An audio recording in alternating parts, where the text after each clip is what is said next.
j'ai besoin de rigoler pour être efficace. Bah oui, c'est Ouais. Ça va quand même. C'est Marion. C'est avec voilà. moi d'ailleurs que on va travailler ensemble, voilà. Je suis en service civique depuis une semaine, tout va bien. J'avais réalisé un documentaire bénévolement il y a 2 ans sur les migrants subsahariens au Maroc. Et maintenant, je travaille aussi à mi-temps dans l'éducation, je suis assistant pédagogique. On est sur un financement de l'Europe avec Resacop, un appel à projet européen qui fait le lien avec des ODD, ces objectifs du développement durable définis par l'ONU. Et donc nous, on va travailler avec l'ODD numéro 5, qui est l'égalité homme-femme. C'est un peu plus international, c'est pour ça que vous êtes là. Parce qu'on a envie d'avoir vos regards à vous et d'avoir un questionnement un peu plus large, un peu plus vaste sur les trajectoires et les parcours migratoires, notamment pour les femmes. Et l'émigration, le lien entre les deux et les solutions. Ça ne veut pas dire qu'il n'y a pas de problème, mais on trouve plus agréable de faire que les solutions. Je suis en train de revoir les 6 éléments du journaliste de solution et expliquer que c'est probablement arrivé à un moment où on était dans une crise de la presse et de rejet des citoyens des médias, et qu'on s'est dit qu'il fallait peut-être qu'on apprenne à travailler plus ensemble. Damien Allemand, qui est responsable, rédacteur en chef de la rubrique journaliste de solution de Nice Matin en ligne, il fait voter les sujets de journaliste de solution aux lecteurs. Et il s'est rendu compte que tous les sujets que lui pensait que les lecteurs allaient voter n'étaient jamais celui qui était retenu. Et ça met beaucoup en avant l'idée que les journalistes sont parfois déconnectés des citoyens, de ce qu'ils veulent, ce qu'ils ont envie de voir dans la société. Donc pour ça, dans les petits 6 éléments-là, on a la participation citoyenne. On se dit, pour que les personnes croient en l'information et voient toujours leur utilité, on va la faire avec eux. Et par contre, du coup, on va leur apprendre. C'est les 5 questions que doit poser un journaliste. Pour ceux qui sont un peu journalistes, c'est le fameux constat, où ça s'est passé, quand, comment, pour quelles conditions. En journaliste de solution, on va rajouter un 6e W qui est le What Now, qui veut dire et maintenant. Qu'est-ce qu'on fait? C'est-à-dire qu'on va faire le même constat que font tous les journalistes traditionnels, parce que c'est obligé de le faire pour expliquer où on est, etc. Mais en même temps, quand on est sur place pour avoir de l'information, de la matière, on va essayer d'aller dire aux gens. Et alors du coup, qu'est-ce qu'on peut faire? Si on laisse tout le monde écrire plus ou moins sur ce qu'on veut et aller faire des enquêtes sur le gouvernement en place, etc., ça peut être un contre-pouvoir démocratique, c'est-à-dire ça peut permettre de s'assurer que ça fonctionne vraiment bien. Alors, qui se lance? Qui a une idée de si c'est vrai ou pas? Les plaques de voiture, j'arrive pas à voir, mais on peut voir que c'est pas en Allemagne. C'est pas en Allemagne, ouais, t'as raison, c'est une intox. Au début, je me suis dit, bah, c'est pas vrai. Mais en fait, il y a vraiment un journal algérien qui a fait cette une, mais ils se sont basés sur une info du Gorafi. Donc, ce dont on parlait tout à l'heure. Donc, c'est une fausse info humoristique et eux, ils ont repris cette info-là. Quand on te donne plein d'infos, des vraies, des fausses, etc., tu n'auras pas le temps de savoir et analyser, ça fait plein d'infos et il se dit, bon, bah, du coup, c'est vrai alors ce qu'ils m'ont dit. Il y a ce côté millefeuille argumentatif, il y a les côtés coïncidences, on vous ment, on ne croit pas, etc.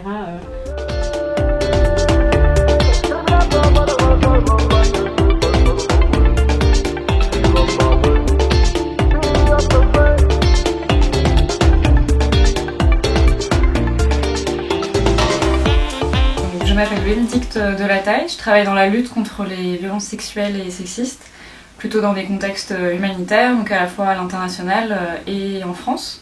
Et par ailleurs, je suis aussi photographe. Donc je travaille sur le projet Ce que nous sommes. Donc Ce que nous sommes, c'est un projet à la fois de recherche et aussi de photographie participative par et avec 9 femmes en parcours de demande d'asile, hébergées dans un centre d'accueil pour demandeurs d'asile à Villeurbanne. Quelle est la spécificité de la femme en migration par rapport à l'homme? Voilà. D'abord, il y a des femmes et pas la femme en migration, donc c'est important de prendre en compte la diversité des parcours. Et une autre forme de spécificité, c'est que les femmes sont souvent peu représentées, à la fois dans les médias, mais aussi dans les recherches académiques. Et quand elles le sont, elles sont mal représentées. On les représente comme des femmes qui suivent leur mari dans le cadre du regroupement familial, ou alors comme des femmes qui sont purement victimes. Or, il y a une diversité de situations et de parcours. Et il y a de plus en plus de femmes en fait, qui partent et qui arrivent seules en France, ou avec leurs enfants, soit par choix, soit par contrainte, mais qui sont dans des parcours aussi d'autonomisation. L'expression par un outil artistique, donc là en l'occurrence c'est la photographie, mais ça peut être n'importe quel autre support d'expression. C'est très puissant parce que ça permet de parler de soi pour des personnes que souvent en fait n'ont pas l'espace pour s'exprimer ou alors quand elles l'ont, c'est vraiment que dans une procédure administrative. Il faut vraiment développer ce type d'initiative qui permet aussi de créer des liens, de raconter des histoires en fait, qui sont plus que des histoires de personnes réfugiées.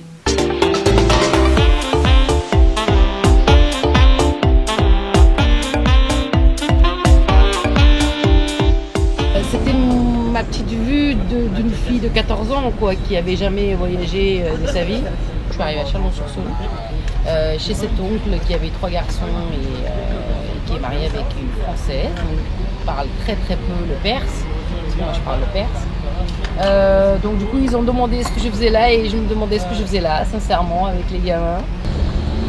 Donc je suis rentrée au Vinatier en 98 jusqu'en 2017, donc 20 ans. J'ai travaillé sur le Vinatier. Aide-soignante en psychiatrie adulte, je me suis spécialisée dans tout ce qui était comportement et la schizophrénie. Quand je suis tombée enceinte, j'ai voulu vraiment reproduire tout ce que j'avais mangé en Afghanistan. Il a fallu que je mange les épices que j'avais de là-bas, il fallait que je mange les plats de là-bas. Donc j'ai eu mon diplôme de cuisinière, j'ai eu le titre professionnel de cuisinier. Je me suis mis à mon compte, donc avec pas mal de personnes qui m'ont dit que c'était pas prudent parce que je suis fonctionnaire, que ça se fait pas de laisser comme ça. J'ai dit oui, mais j'ai adapté au fait ma famille à mon travail pendant les 20 ans. C'est-à-dire que je les ai levés à 5h du matin. Je suis rentrée dans le même moule qu'un peu tout le monde, une maison, une fille, un garçon si possible. J'avais envie de changer le regard des gens déjà sur les femmes afghanes. J'avais l'impression qu'on entendait uniquement des femmes, oh là là, la guerre, la burqa, oh là là, les explosions, oh là là, les talibans. Donc voilà, mon pays était réduit qu'à ça. Et pourtant j'en suis une, j'ai vécu mes 14 premières années là-bas, mais j'ai pas que ces informations-là, il y a une culture, il y a une vie, il y a tout un tas de merveilles. Donc mon but de faire cuisinière, c'était déjà rassembler les gens autour d'une table. D'ailleurs si je m'appelle Kaboulion, c'est vraiment de Kaboul et de Lyon, c'est vraiment les mélanges des deux saveurs. Et donc je suis contente parce que j'ai participé au Refugees Food Festival, donc ça fait 2 ans. L'année dernière, j'ai cuisiné pour 250 personnes à la Tour Rain City à Lyon. Et j'ai cuisiné pour le restaurant Ravigote à Lyon. Et cette année, je suis allée chez Michel Troisgros, un 3 étoiles français. Sur 2 jours, j'ai présenté la cuisine afghane où autant ils ont appris de moi que j'ai appris d'eux.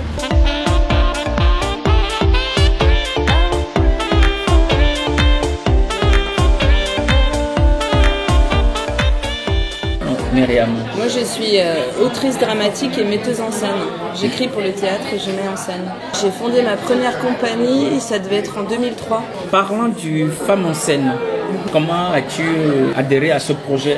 Ça vient de Singa, donc ça vient de 2 personnes à Singa, qui sont Isabelle Duro et Agatha Crow. Donc elles ont constaté à un moment donné dans leur implication dans Singa une sous-représentation des femmes. Elles ont pensé au théâtre. Et du coup, moi j'ai tout de suite dit que je voulais pas faire ni un spectacle didactique, ni un spectacle de témoignage. Puisque c'est souvent l'horizon d'attente qu'il y a envers les personnes qui sont en situation d'exil ou de migration. On attend beaucoup de témoigner de leur parcours. Ce qui pour moi est certes intéressant, mais en tout cas qui n'est pas mon axe artistique. Ce que j'avais envie de faire, c'était de rencontrer en fait différentes femmes et de voir en fait ensemble ce qu'on allait faire. De ne pas avoir d'idées préconçues. Et on a aussi décidé là de concert que ce serait un groupe non mixte. Ce serait que des femmes. Mixte en termes d'origine, c'est-à-dire qu'il y aurait des nouvelles arrivantes et des locales, ça oui, mais qu'il n'y aurait pas d'hommes. Pourquoi? Parce que c'est un frein. On l'a vérifié en fait, au fur et à mesure du travail, on a vérifié que l'aspect uniquement féminin a permis de lâcher énormément de choses, de développer une grande confiance. Il y a eu dans les premiers ateliers jusqu'à une 20aine de femmes qui sont venues et à la fin, sur la forme finale qu'on a montrée, la restitution publique, elles étaient 16. Je leur ai jamais demandé d'où tu viens, qu'est-ce que tu fais ici, jamais. Ces questions n'ont jamais été évoquées. On s'est rencontrés sur scène. Il y avait des femmes qui étaient allophones, donc il n'est pas question de faire des improvisations comme on le fait avec des gens qui sont francophones. Donc on a énormément fait de travail sans parole, basé sur le corps, les yeux, le regard et la rencontre des corps. Ça a été très très fort, très très vite. Et ces exercices-là ont créé cette communauté, cette sororité. Et quand je les regardais faire, j'ai commencé à écrire dans ma tête un spectacle avec elle.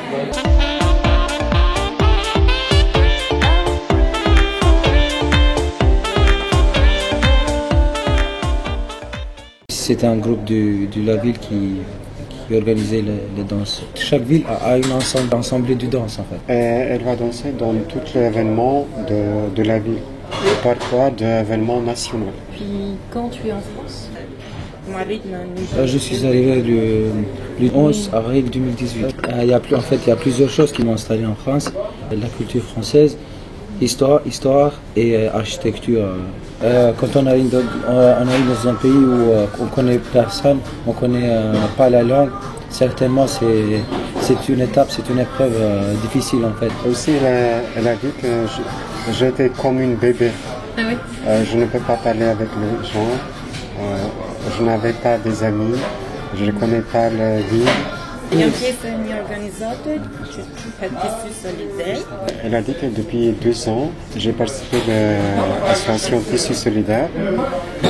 Cette association, elle m'a aidé à entrer dans l'univers français pour intégrer bien, pour améliorer la langue française, pour partager les compétences, la culture. Heureusement que mon profession de danse, j'arrive même à pratiquer ici, où j'ai pu me présenter devant une fête des consulats qui a eu lieu à Lyon, où j'ai pu danser devant 400 personnes. Prochainement, je vais danser aussi dans une autre fête et aussi dans une exposition de l'art où je vais pouvoir la pratiquer en fait. Elle a dit que c'est le principal but pour ouvrir un atelier pour donner la danse albanais pour les Français. Elle est en train de participer dans l'UNESCO avec cette danse que Lola veut présenter. Ils sont en train de voir pour l'inscrire au patrimoine mondial de l'humanité, c'est ça? Comment tu trouves la ville de Lyon et les Lyonnais? Même si la ville de Lyon est une grande ville, en fait, les citoyens de cette ville, je les vois comme membres de famille, puisque cette ville, en fait, ça m'a servi comme un abri pendant mes difficultés de la vie, en fait. Je trouve que c'est super difficile parce qu'une femme en fait qui met le premier pas dans un monde étranger, dans un autre monde, moi je peux l'appeler une femme qui est une femme courageuse.